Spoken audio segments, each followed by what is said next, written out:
Okay, thank you, everybody. Good afternoon, everyone. I'm Fran Burwell. I'm one of the vice presidents here at the Atlantic Council, and I'm also interim director of our Global Business and Economics program. I want to thank all of you for joining us here today and making it through yet another snowstorm in March. The Atlantic Council, along with our partners at Thomson Reuters, has been dedicated to addressing issues of divergent financial practices since 2010, when we launched our first Danger of Divergence report. Our latest report, The Dangers of Divergence, continues the discussion on transatlantic financial cooperation and gets at the heart of the most pressing issues facing our economies right now.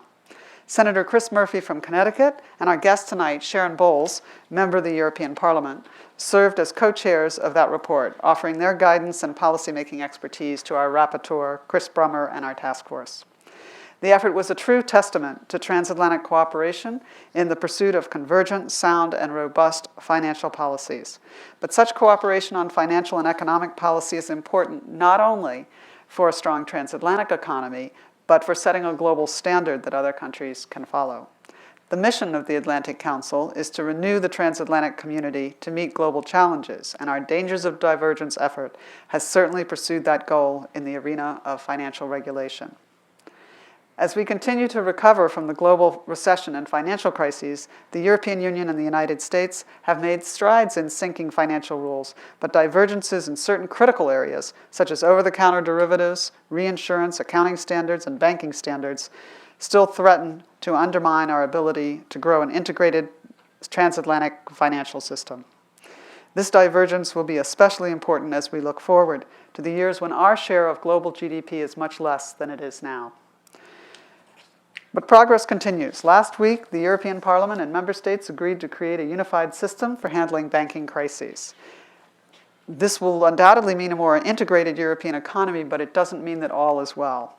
And I would suggest to you Megan Green's piece, which the Atlantic Council launched today, and which you may have seen or picked up on your way in, really covers these issues nicely, but also reveals some of the things that are challenges that are still before us.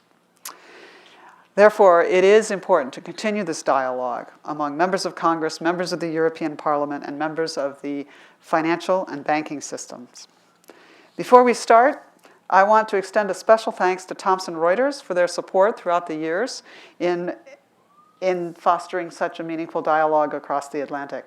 And tonight, a particular thanks to Dove Medema from Thomson Reuters, who will moderate the discussion this evening with Sharon Bowles.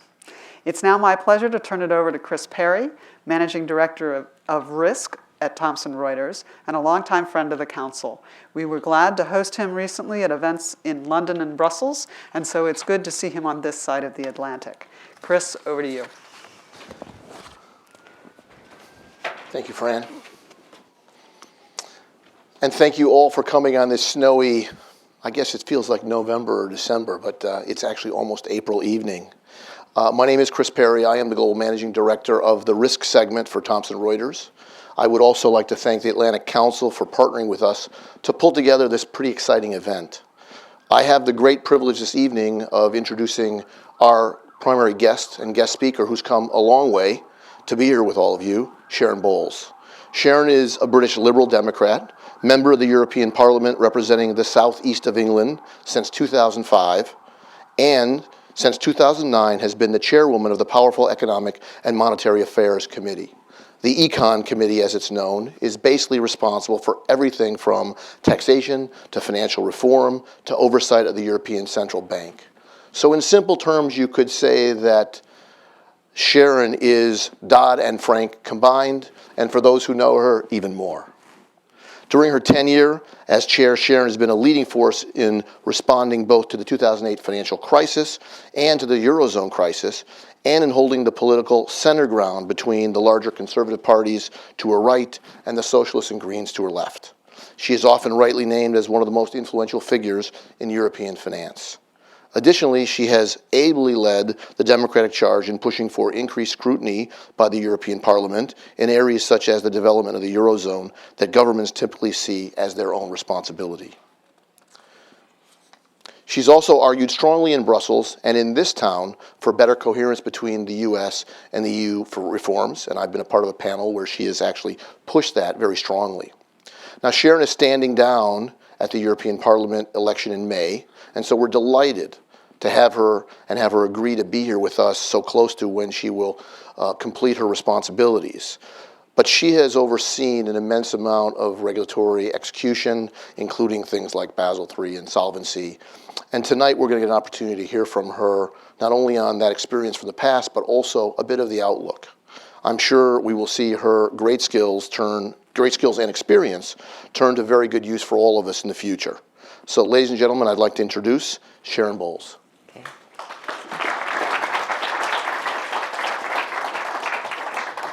Okay. Thank you very much. It's always very good to hear the introduction when I find out that my speech isn't exactly the one that I'm told I'm going to be giving. It's there or thereabouts. It's a great pleasure to be here today, and I thank our hosts. Now, I don't intend to replicate the work that has gone on into the Dangers of Divergences report. I'm sure we might return to some of that in the questions session, but rather I thought I would give an account from my side as to how things have been during this extraordinary period of new regulation. I won't first go into any detail of how I became chair of the Economic and Monetary Affairs Committee of the European Parliament, because that's quite a story in itself. But it's something that happened to my surprise and without my seeking it. But there seem to be times when the finger of destiny just points, no matter who or where people tell it that it should point otherwise. So it was pointing at me, and I'm it. So when I became chair in 2009, we were already well on the way to the financial crisis. President Obama had taken office, something that the world had waited for in order to coordinate its response to the crisis. That's something that is actually forgotten. We were literally marking time in Europe, waiting for that to happen. And of course, that reform took shape via the Pittsburgh G20 commitments to strengthen the international financial regulatory system. In Europe, those G20 commitments coincided with reviews of the original EU Financial Services Action Plan and an appetite to expand and tighten all financial regulation within a more harmonised supervisory framework, leaving less discretion over implementation to the national supervisory authorities. Another issue that was immediately on our agenda was the Greek sovereign debt crisis and the ensuing redenomination risk. This illustrates how, right from the start in Europe, we were wrestling not just with a financial crisis and new regulation, but with the twin problems of that and the Eurozone crisis, and they were inextricably linked through cause, rhetoric, and banking regulation. At the outset of the Greek sovereign debt crisis, much was made by the then Greek Premier George Papandreou of the role of short selling of sovereign credit default swaps. Now, unfair though it seems to make bets and gains on another's misery, the figures never bore this out as a substantive cause of the Greek problems, but anger and rhetoric against greedy bankers and hedge funds found a ready audience that influenced the attitude and legislation on issues such as the Alternative Investment Fund Managers Directive, AIFMD, which was about hedge funds and private equity, and it even spawned a whole new piece of legislation on short selling. We have had wave after wave of legislation, and I will point to some of the main features, but I can't be by any means exhaustive because the statistics show we've adopted 63 pieces of co-decision legislation, produced 192 other reports, opinions, and resolutions. I have chaired over 300 committee sessions and over 300 trialogue negotiation sessions. That's the equivalent of the US conferences between the House and Senate to hammer out final legislative acts. The first wave of legislation included the unfinished business of Basel II and 2.5. In our parlance, it became CRD3, which dealt with the trading book and also our first round of reining in bonuses broadly along the FSB principles. This was accompanied by AIFMD, which I've already mentioned, credit rating agencies, and the new European Supervisory Framework. Internally of the EU, the supervisory framework was by far the most contentious, and where the Parliament pressed hard for and won a greater degree of power for the European supervisory authorities than was wanted by our co-legislators in that other European chamber, the Council of Finance Ministers. Externally, the regulation of hedge funds and private equity caused rather more noise and objection from a sector that had little understanding of how European legislation worked. Whilst the overlap and consistency or otherwise of our credit rating agency legislation with that of the US also gave rise to a lot of agitation. The AIFMD shows well how motives for legislation have many drivers. It had long been clear that regulation would happen someday. After the financial crisis, it became inevitable. In France, it transpired that hedge fund investments had found their way to inexperienced investors, and the response was both to demand European legislation and to wish to block inward selling, something that found its way into the legislative debate and was part of the political tussle around open market approaches versus the prison Europe, fortress Europe approach. Private equity, on the other hand, had different detractors, some seeing them as asset strippers that threw employees on the dust cart, others, notably Germany, fearing that the takeover of their famed Mittelstand or SME sector through covert acquisitions. As with France not having consumer protection legislation, one could have blamed German low transparency provisions over share acquisitions and contracts for difference. But it was a whole lot sexier to have specific regulation at a time of high tensions and pushback against Anglo-Saxon financial markets that seemed to have done nobody any favours. To add to the problems, the Commission's draft proposal was not its best piece of work. However, I do remember telling everybody to calm down and that it would probably be all right on the night. It was a very long and painful scrap, so painful that once we had an agreement in principle, which really was well beyond the middle of the night, I did not allow anybody to leave the negotiating room until literally every word was signed off. We'd already had too much backtracking, and there were cries of, did I hear the chair right? She's not letting any of us out. But it worked. And in the end, the product was workable, even the third country regime. And already now, many are saying, well, what was all that fuss about? Of course, we've had quite a lot of bigger fusses since. The second wave of legislation included the European Market Infrastructure Regulation, EMIR, which is where we set up the rules for derivatives clearing through central counterparties and reporting to trade repositories. Along with some conduct of business rules done later within our revisions of the Markets in Financial Instruments Directive and Regulation, collectively now known as MiFID II, this was the area where transatlantic attention was greater than anything else. The irony of much of it is that we knew at the time that we did the legislation where some hot spots would be that were premature to decide, but one or other party, and it varied around the institutions and around the political spectrum, would not back down.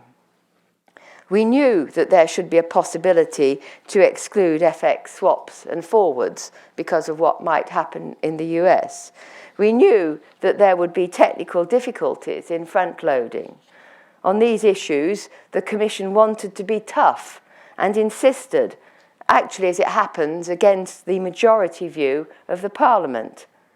Suffice it to say that I have since had the European Securities and Markets Regulator in my office asking how the Parliament might react to a proportional approach going all the way down to zero, and presenting to me almost verbatim the very arguments that I put to the Commission in the trialogue. So I sent them away to say, well, I don't think it's us you've got to talk to.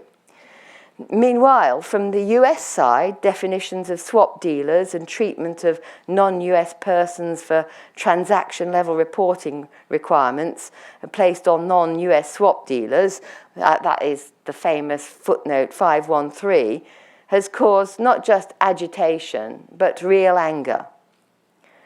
Likewise, it's been clear since before we did EMIR, because the Parliament did a report, and we said so, that we would be exempting corporates. It was clear in that report and from the legislative process for EMIR that when it came to CRD4, our Basel III, we would make changes to follow suit. And that's what we did.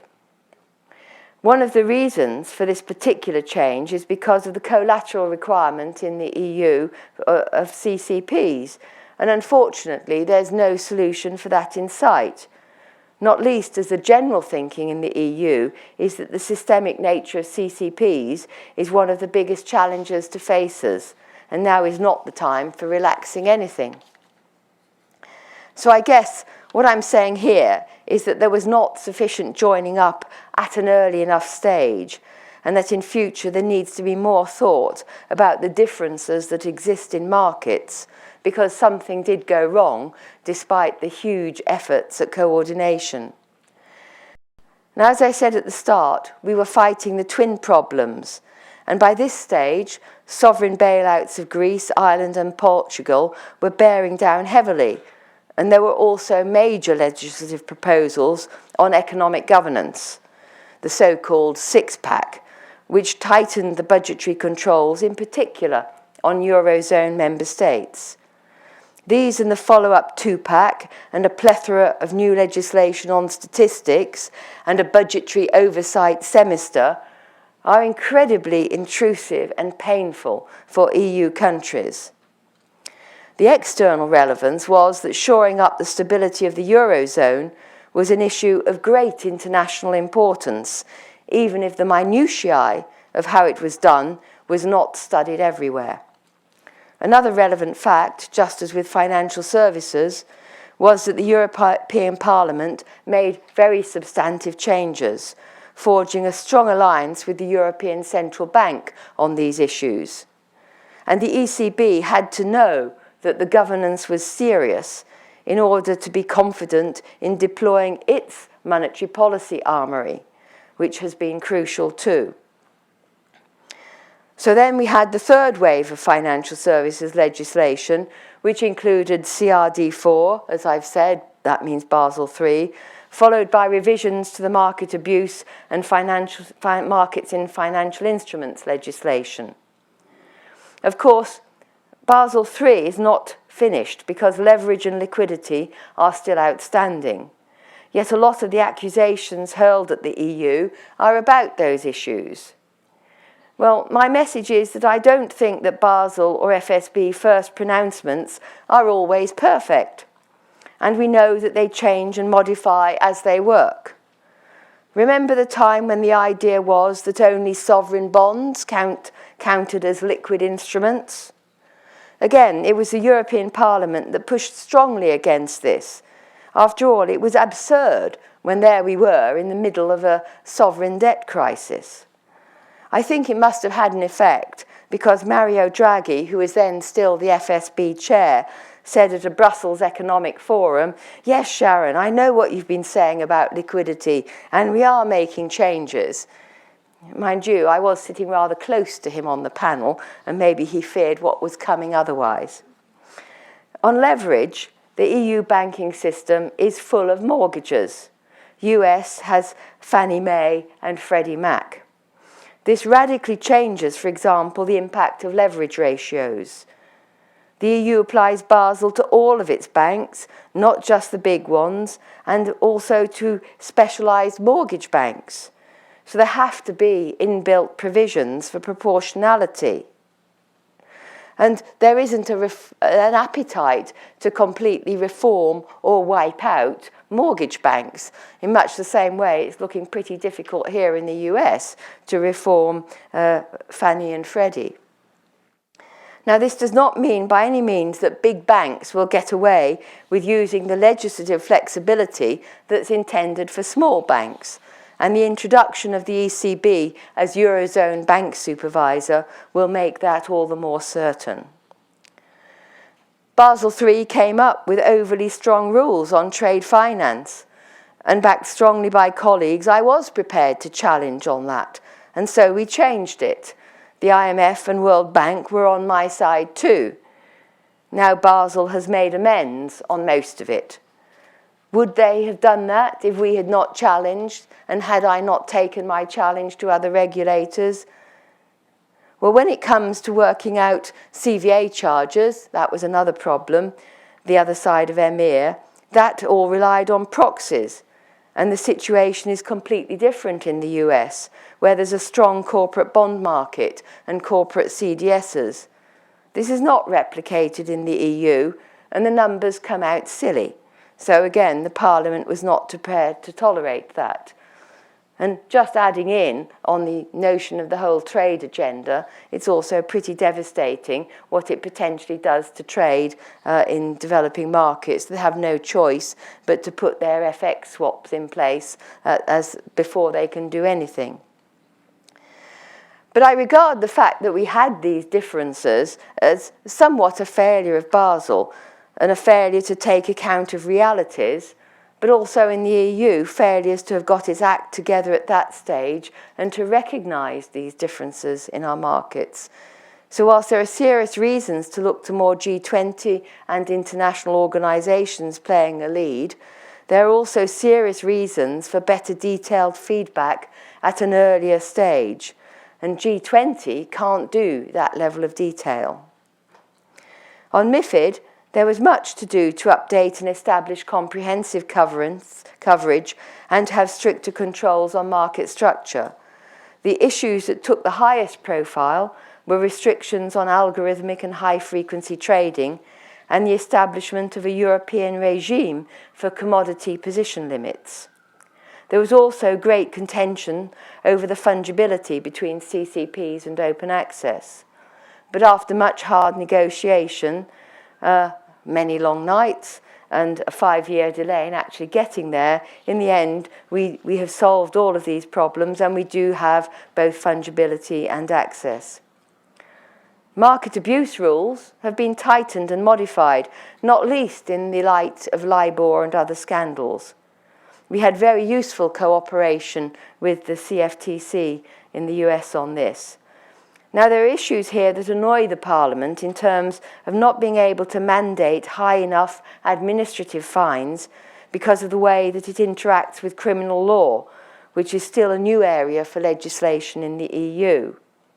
But we do have tougher minimum administrative and criminal sanctions, with countries able to go further. In the EU, personal privacy is also a big issue, especially in those countries that have lived through the trauma of the Stasi secret police, a history of where family members have spied on family members, and where personal liberties have been infringed well within living memory. This has made it hard to agree to taping of phone trades made with private individuals rather than professionals, as a mandatory requirement. And of course, we do need those for purposes of detecting market abuse. These sensitivities raise their head elsewhere, and they are not going to go away, and so we have to work with them. However, the NSA spying matter seems to make every case of suspicion as to what the US might do with data justified. And that, of course, spills over badly into plans for aggregated data repositories and the like. It's going to take a lot of hard work from the US side to make amends, and the onus is upon them for that, while Europe has to deal with the legacy of its traumatic past. In the final wave of legislation, in which I'll mention a little bit of detail because it's not the last of the waves, that takes us into the territory where the EU's twin problems of financial services and Eurozone stability meet in the creation of the banking union. We have agreed to have the ECB as the direct supervisor of the largest Eurozone banks. That's not just the giant ones, it will cover some 130 or so.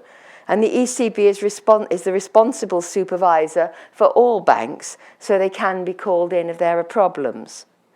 The ECB will, of course, be applying the same rule book of EU legislation that covers those outside the Eurozone as well. Again, the Parliament ruffled some feathers in this time, actually, of the ECB, by negotiating a tough accountability regime of the ECB to the Econ Committee for its bank supervision. We have also just agreed new rules for bail-in for bank recovery and resolution following the FSB principles. This is in two parts. There are the general rules that we agreed some time ago. And then there is the move mirroring the ECB as the common supervisor for the Eurozone, which we agreed after a final 16-hour trialogue overnight lasting till 7 a.m. That legislation was for a single resolution mechanism and authority. The decision procedure has now been made a lot simpler than that which had been proposed by the finance ministers, and it can operate over a weekend. A joint resolution fund has been created that provides the working capital and liquidity for resolution processes in the Eurozone, and it shall have a credit line. It takes a few years to be running at full mutualised capacity, but get there it does.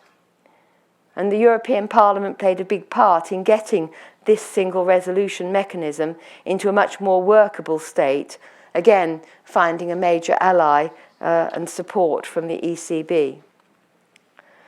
Looking to the future, I think that there is a lot to learn about the interconnection of banks and sovereigns and how to address the flexibility that the lack of flexibility that monetary union creates. Indeed, in all the legislation that we're doing, we are always reducing flexibility, whether that be through budgetary controls or the additional rules present in the single resolution mechanism for the Eurozone, compared with some of the options that are available in the Bank Resolution and Recovery Directive that covers the EU 28. And there are some that suggest that the absence of the ability to depreciate the currency may mean that there are limits to the size of banking sector that can be absorbed in the event of a crisis. This has already been mooted in finance minister circles with controversy with regard to whether small Eurozone countries can sustain large international banks and banking sectors. Others have even gone further and are wondering whether to some extent this applies to the Eurozone as a whole. That is, it's impossible to absorb a systemic banking crisis with a large banking sector if there is not the ability to use the full range of monetary tools that inevitably lead to devaluations. We all expect that the agreed rules on bail-in resolve many of these problems, and in the limited way in which this has already been tested in the EU, there are reasons to be optimistic. The final outstanding wave of legislation includes shadow banking, benchmarks, money market funds, and bank structural separation. These will now be left to the next Parliament to pick up and complete, although pointers have been left with regard to amendments already discussed or reports already made. So that's an overview of some of the key legislation and flashpoints. Of course there are more, but in reality it's actually quite extraordinary how coherent the US and EU have been. But there is room for improvement at the international level and room for TTIP to help that process at the EU-US level. And the more I think about the TTIP process, the more I think that it has to be very much front-loaded cooperation that is necessary. So, to conclude, my time as chair has been extraordinary. The effects of the financial crisis cannot be underestimated. Subprime mortgages and overly complex securitization is one thing. Mis-selling, interbank lending, rate scandals, insider dealing and forex investigations are quite another.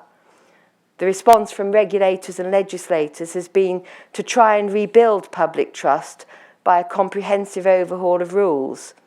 Anyone responsible for anyone else's money has to have the right levels of governance and accountability, maybe more than the right levels, for that trust to be restored. And this has all been done in an excruciatingly tense backdrop of an existential crisis for the euro and profound responsive measures in which the committee had a key role. It's an era where the Parliament has left its mark more than ever before, and I am proud of my colleagues and of the work that we have done. Thank you.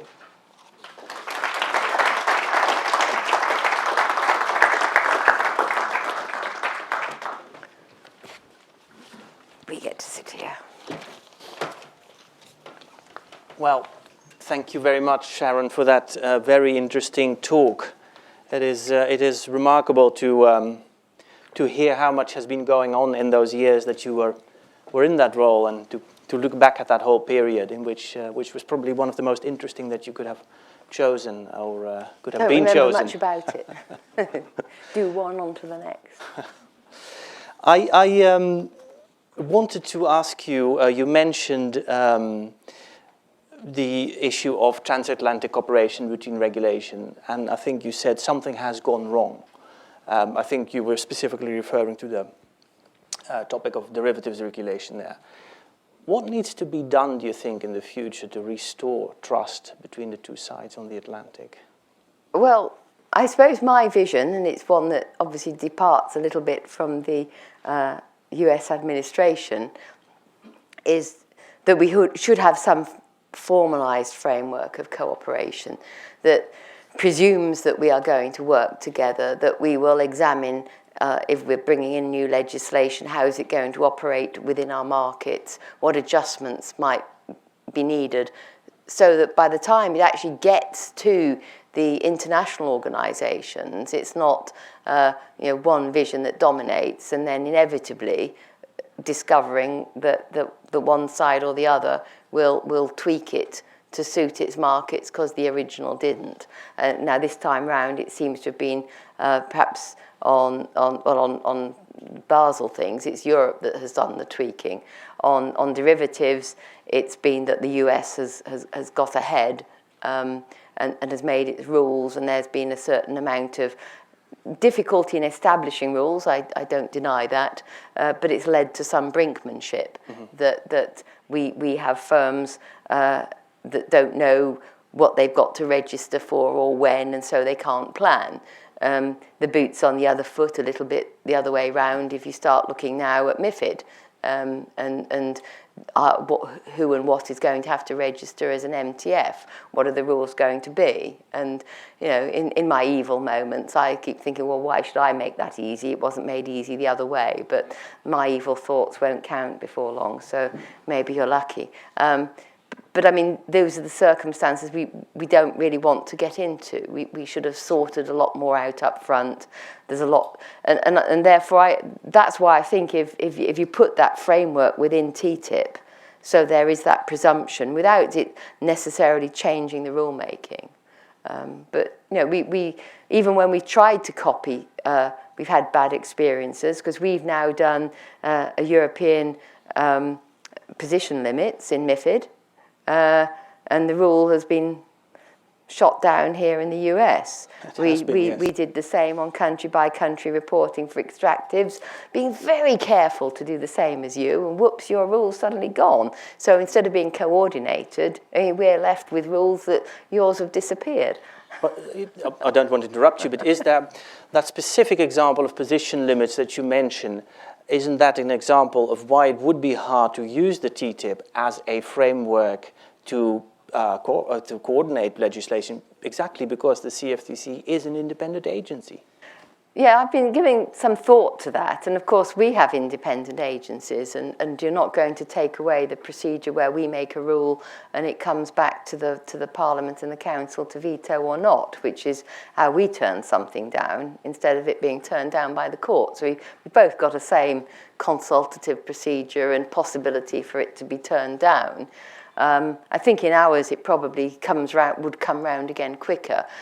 I think if you had that framework in place, what you would say is, well, actually, if something gets turned down, then it has to come back into the queue pretty quickly. Mm-hmm. Depends why it's been struck down, but if it's been struck down because it hasn't taken account of the submissions that have been made, then do you really have to reopen for a whole new load more submissions? Mm-hmm. Do you have to put it, as certainly has happened with the extractives reporting, it's now probably at the back of the queue.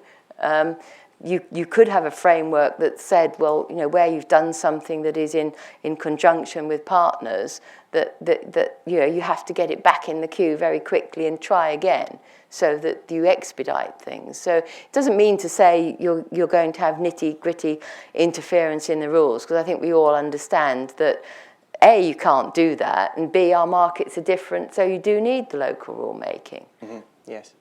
So let's talk about the Foreign Banking Organization rule a bit that the Fed is working on. Not a very popular measure, I understand, in Europe. And it also means that really the US is looking at this from a wholly different perspective than Europe is. How do you think that Europe should react to that? Well, I mean, we could just do the same. That's the answer I was hoping. And I don't think it necessarily would just be Europe. I think it's a fashion. I think there are big dangers that we get more fragmentation. Of course, a lot of it might depend upon where we go with subsidiarization versus still having branches. Because if you still have a branch, then you're okay. But as soon as you subsidiarize, then you're kind of being even more hived off. And I think there are likely to be tendencies to replicate that further. I think it's already happening here in the US. The big question that is being asked is, what happens when there's a bankruptcy? How do I get my money? And there isn't trust that the money will cross borders. In Europe, we're trying very much, and we've even got a legislative framework that should help, but it's still very difficult to make sure that you can get the equitable distribution over time that is appropriate, because snapshots will freeze money, and the reaction could well be right. We will want you to do the same. Those are discussions to be had. Right. Now, people here in the US would say, and people at the Fed and people perhaps in the Treasury would say, well, European banks were big clients in the US. They were big users of liquidity.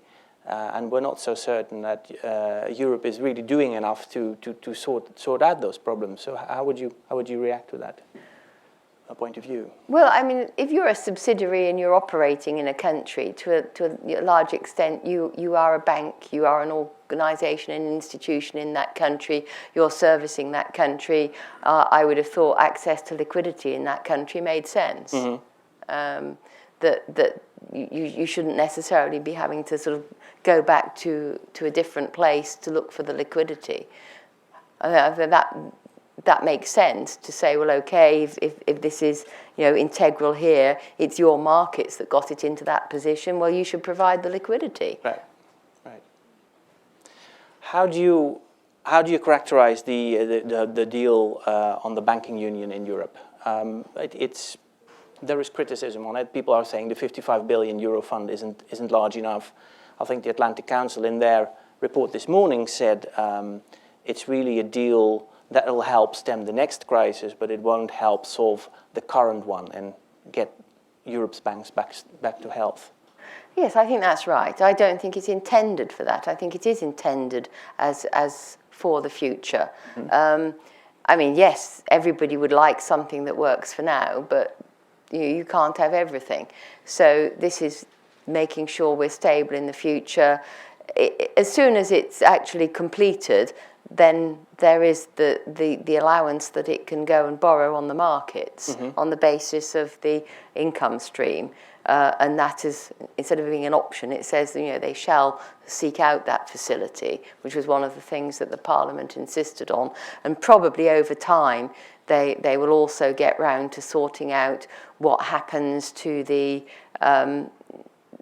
backstopping provision that could potentially come in from the ESM, because obviously if there's a sovereign threatened, which is what that was made for, then there would be a way in.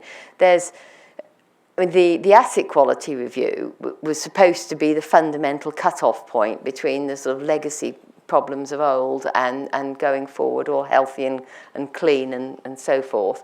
The ECB has suggested, I suppose, under pressure and with some finance ministers saying, well, that won't be an end of it, there still can be some sort of knock-forward effects, but that after 3 years of supervision in the SSM, there should be a wholly clean slate. So this wholly clean slate roughly corresponds with the same time as when we've got round to a 70% mutualised fund, because we forced the mutualisation is front-loaded. So although 8 years for the banks to pay in, the mutualisation, originally, it wasn't a common fund. You had sort of national compartments, which in the Parliament we hated. They made it terribly complicated.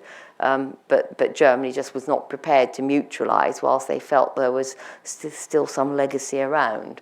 So it gets 70% mutualised by the third year. So that's a big improvement.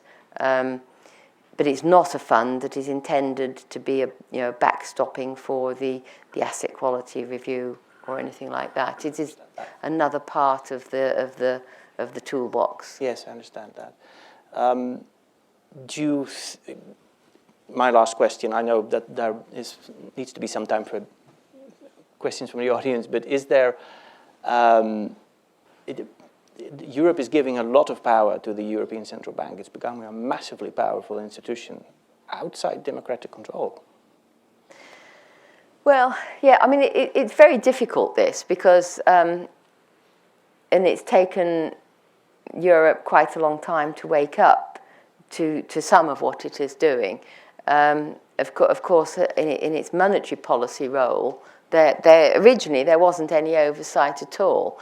The monetary policy dialogues that we created were created by the Parliament, some time ago, so that we have the quarterly reporting.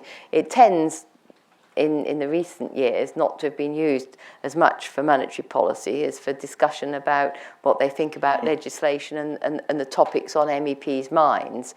I think that was inevitable given what was going on. And as I said in my speech, the interplay between the legislation in particular that we were doing on Eurozone governance, which had to be done in a good and solid way to enable first Trichet and then Mario Draghi to use the tools they'd used. If we'd settled for some of the stuff that the governments were wanting, then they may well have been inhibited and not used those, and that would have been a disaster. So you have to see it in the round that a lot of the work that we were doing was sort of enabling the central bank to save us.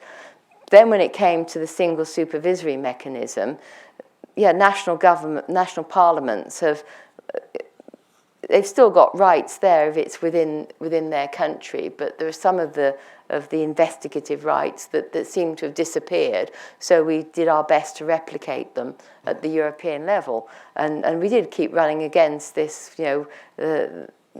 We have independence under the treaty, and there were some quite harsh exchanges on this, some very harsh ones that were not public. I mean, Mario Draghi was in general pretty good on this, but but there was the rest of the governing council to contend with, and I think they had some very tense meetings as well, because they're going through the whole process also of learning about transparency and the way in which it was thought about and ummed and ahed about for a long time here for the Fed, and again in the UK. And of course it's different when you've got different countries in there, and there are reasons to not rock the boat too much. So, but I think that a lot of the next mandate, the work of our committee, will be concentrating a lot more on these oversight issues. We've got so much oversight now, not just of monetary policy, but also of economic governance, dialogues with ministers. We've got the oversight of the single supervisory mechanism, and we're setting up a separate working group that will specialise in that and look at the confidential information, and then we'll be doing more scrutiny of level 2 measures. So yes.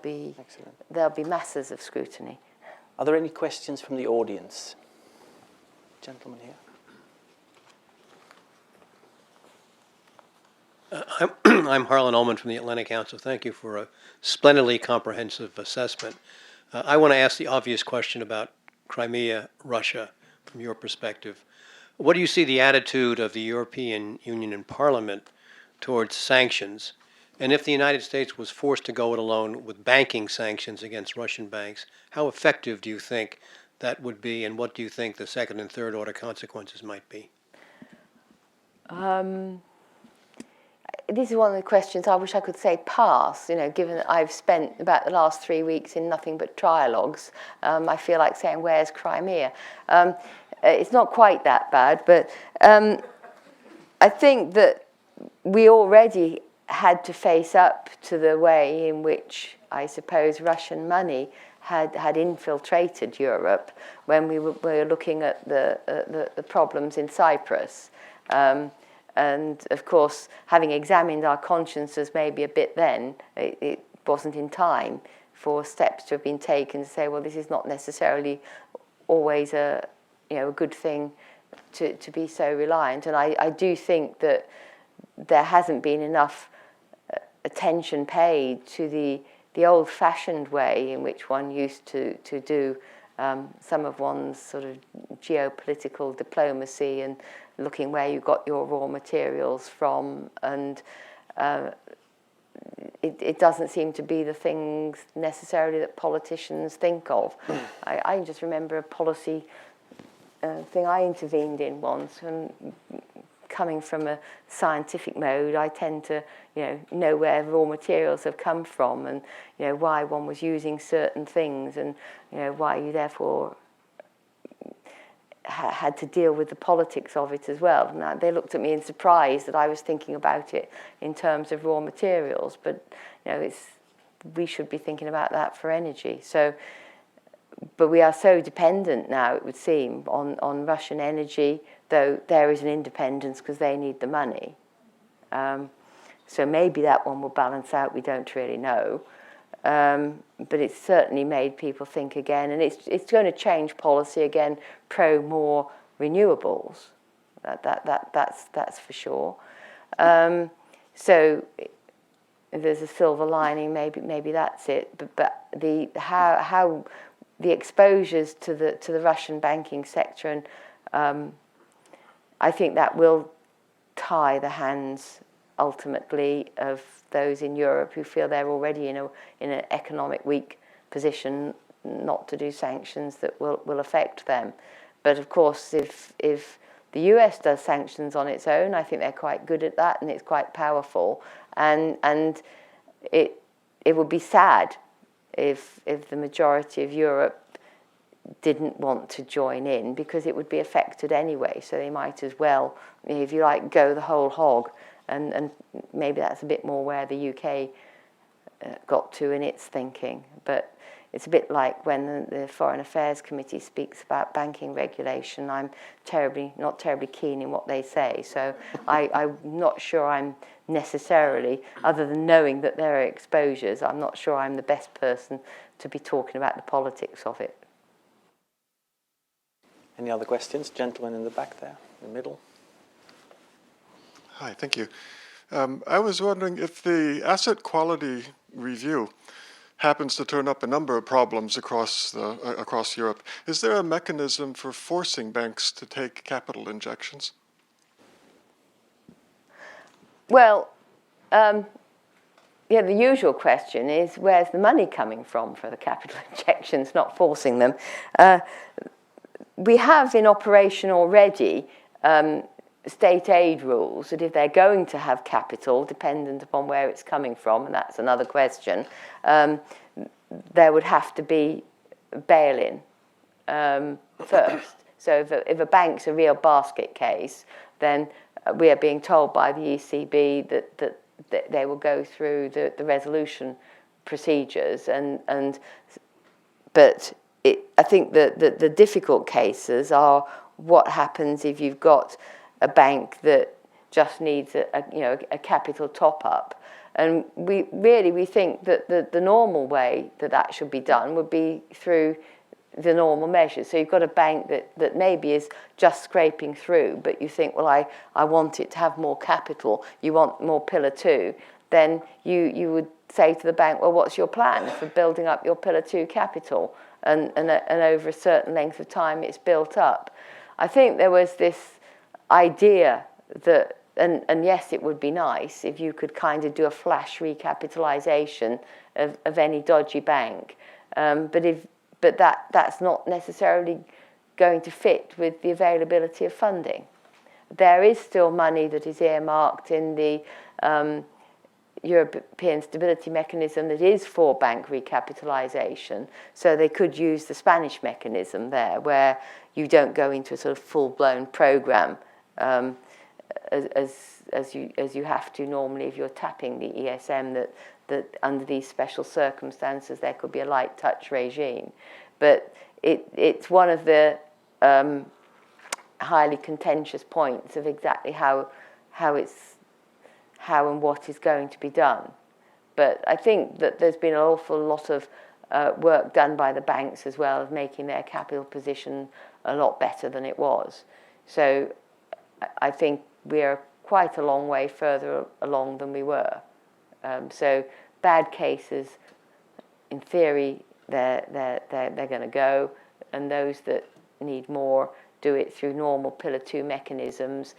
If there is something where there's state aid intervention, then there would have to be then consequences on that of bail-in. Gentleman here. Thanks. So, given that you've been doing the rounds here in Washington this week, what chances do you think there is of including financial services in the Transatlantic Trade and Investment Partnership? And then if, in fact, the answer ends up being that it's not going to be included, what is the least that Europe or the European Parliament should be asking for in respect of the way in which we work out the implementation of these very difficult but very important detailed rules? Well, it's quite interesting because we had the interparliamentary meetings earlier today, and my intervention was regarded as rather different and raising issues different from the ones that the Commission put forward. So maybe if I was negotiating it, the chances would be much better.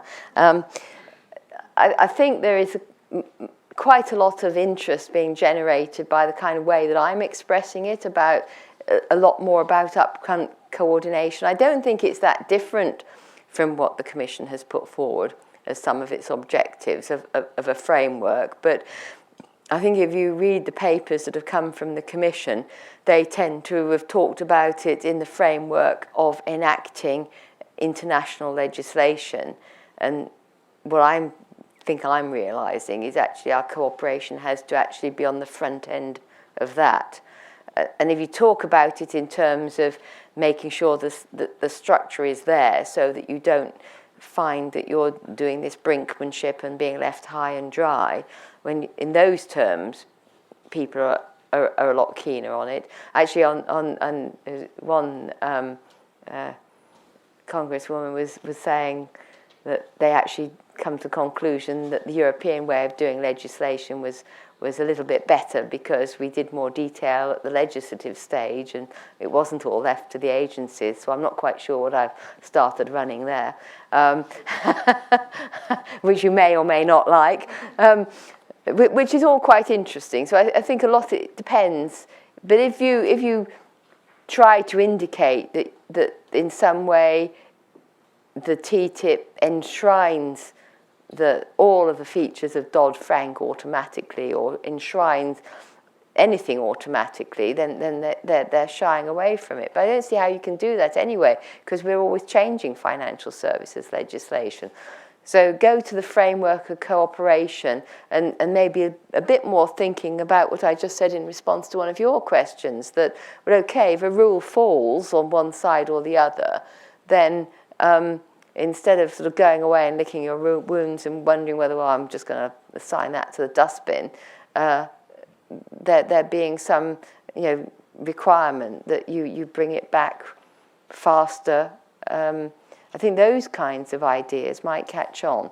And so if we don't get it in TTIP, then what I would say is, well, we still need that framework, but outside of the TTIP, as to how we get that cooperation. And with a little bit more retrospective analysis of what's gone wrong and why, maybe we can sort of think of some more things that could put into this. I mean, I've got some time to spare, so I'll try that. We have time for one more question. Take it back. I've been reading in the press that there is a great deal of confusion as to how to implement EMIR's reporting requirement, possibly as a result of the definition of derivatives not being terribly clear across the union. Could you speak to how this confusion could have been avoided, why the issue wasn't addressed in EMIR or MIFIR perhaps? If you could speak to this, please. Oh dear, that's a new one on me. Well, I guess one should have got together on a definition. I mean, it's a bit like trying to say how we're going to do, shadow banking and this kind of thing. You discover you haven't got a definition of a bank. Our resolution and recovery directive includes investment firms, so we've solved a bit of what is non-bank here because they're banks for us. So certainly working on what definitions are and therefore what's included. I've been, whilst trying to do my visits today, so Arlene McCarthy was with us, we've been getting emails in from the Commission on all the definitions of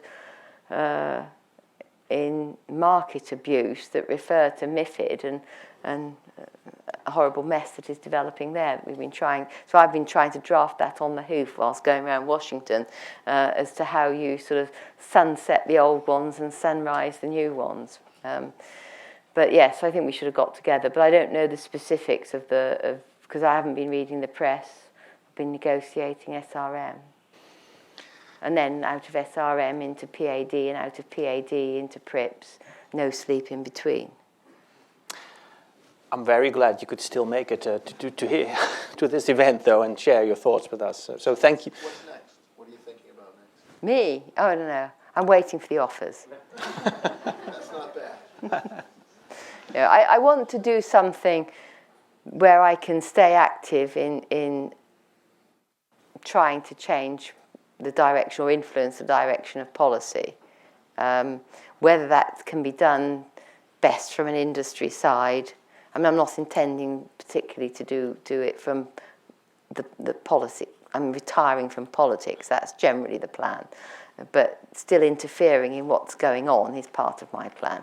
But I haven't.